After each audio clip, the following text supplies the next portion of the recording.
Hoje com a Ava Santiago, vereadora do PSDB em Goiânia, a gente está falando sobre bastante coisa, principalmente sobre aborto, né? Hoje é manchete em vários jornais, incluindo no O Globo, a admissão de que pode haver um adiamento. Aprovaram a urgência na semana passada, querendo votar nessa semana. Aí as pesquisas, várias delas mostraram que a população não gostou do texto do projeto de lei. Uma enquete na Câmara também constatou essa mesma coisa e tal, e agora estão voltando atrás, né? Eu quero ouvir a Ava sobre isso. Antes, só para ter o tom assim do que é a análise geral aí na imprensa, vamos para o Thales, no UOL. Olha lá. O Arthur Lira, com essa brutalidade que foi a aprovação do regime de urgência em 20 e poucos segundos na Câmara, ele e os ultraconservadores acabaram despertando aquela parcela da sociedade que estava meio amortecida, meio calada. Então, eu acho que esse é um dado desse processo que nos faz ficar até um pouco otimistas.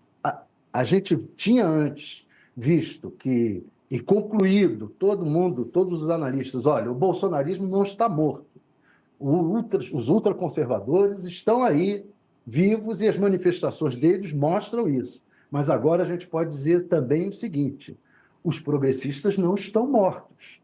Conseguiram eleger um presidente contra o Bolsonaro, ali meio a meio, mas elegeram e estão voltando às ruas.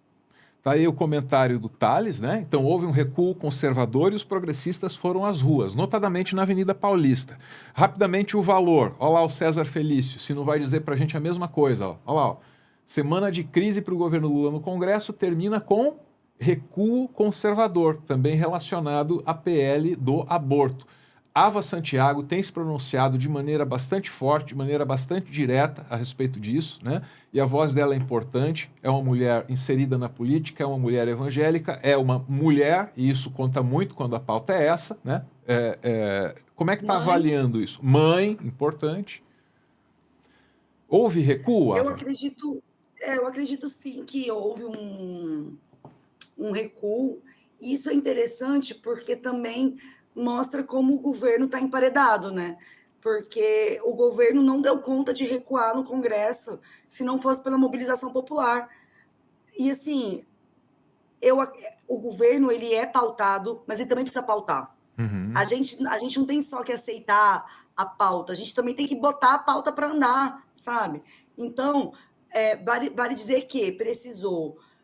Foi o movimento do Conselho de Medicina, e aí teve o movimento do Judiciário primeiro, né? A decisão do ministro Alexandre de Moraes suspendendo o efeito da resolução do Conselho de Medicina, aí teve o PL, aí teve a mobilização popular, e aí o governo avançou. Uhum. Entende? Assim, aliás, não é nem que o governo avançou, a pauta retrocedeu. E aí, depois que a pauta já estava retrocedendo, você viu interlocutores do governo sendo mais claros, sendo mais firmes em relação a isso. É maravilhoso, eu acho que o tiro saiu pela culatra, não só do ponto de vista da política institucional. Por que saiu do ponto na política institucional? É o que eu tenho dito. Eu conheço bem o modus operandi dessa turma, essa turma dos Sóstenes. Essa galera bota o governo na parede, bota os interlocutores na parede para depois negociar cargo, negociar emenda. Você sabe como é. Eles sempre governaram com todo mundo, eles são adesistas. Governaram com a ditadura militar, governaram com o Lula, governaram com a Dilma, governaram com o Temer, governaram com o Bolsonaro. Eles governaram com todo mundo, eles são adesistas.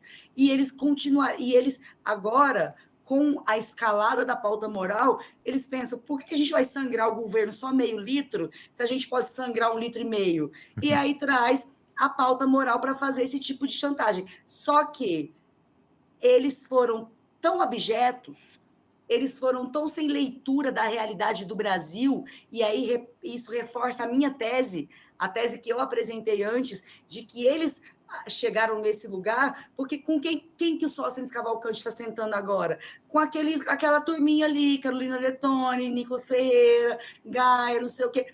Antes, com quem que ele sentava para deliberar o que era prioridade da bancada evangélica? Pô, sentava com um bispo Manuel Ferreira, sentava com um João Campos, sabe? Sentava com uma galera que tinha razoabilidade. Um Fábio Souza da vida. Então, todos apoiaram o Bolsonaro, mas eles já existiam enquanto quadros muito antes de serem parlamentares e muito antes do Bolsonaro existir. Enquanto que agora, quem são os conselheiros do Sócrates? Quem é a turminha que ele senta para tomar decisão?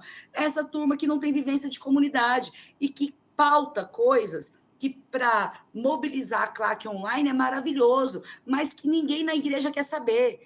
E aí, quando a pauta veio à tona, até dentro da igreja eles tiveram dificuldade. Eu não estou vendo, eu acompanho isso muito de perto. Não tem um grande levante de pastores defendendo a PL, como teria se fosse uma outra matéria, sabe? Não tem um grande levante de influencers evangélicos defendendo a matéria.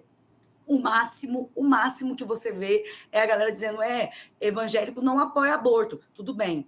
Mas é quando você pergunta na volta, beleza, evangélico não apoia aborto, mas você acha que uma menina estuprada tem que ser presa? Ninguém concorda. Então, eles apresentaram algo que tem muito mais conectado com essa agenda virtual de terrorismo moral do que com que os anseios da base deles pauta.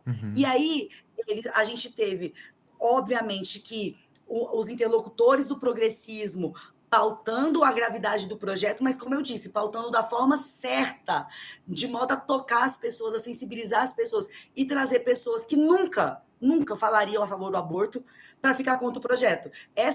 E isso, para nós, é uma vitória de médio prazo também, porque a gente também conseguiu estabelecer um lugar que a gente começou a desnudar quais são os reais interesses dessa gente. Agora vai ser muito mais difícil eles falarem em aborto arrotando santidade, porque ficou explícito que, na verdade, eles pautam isso apenas para chantagear.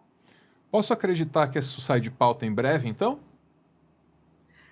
O interesse é esse, assim, não é algo tão simples. Eu acho que eles têm clima político para continuar avançando com a matéria, mas o clima ficou muito mais hostil do que ele estava antes. Então, por exemplo, eu vi a deputada Jandira Fegali mencionando que o Arthur Lira propôs uma alternativa que seria criar um grupo de trabalho para fazer a análise do projeto. E ela diz, a gente não quer um grupo de trabalho, a gente quer tirar de pauta. E ela tem razão, porque o grupo de trabalho significa ficar reunindo, ficar conversando, ficar gastando dinheiro público, levando convidado para Brasília para falar sobre isso. Isso não tem que ser pauta, isso não tem que ser conversa, isso não é urgente, isso não é importante, isso não é relevante.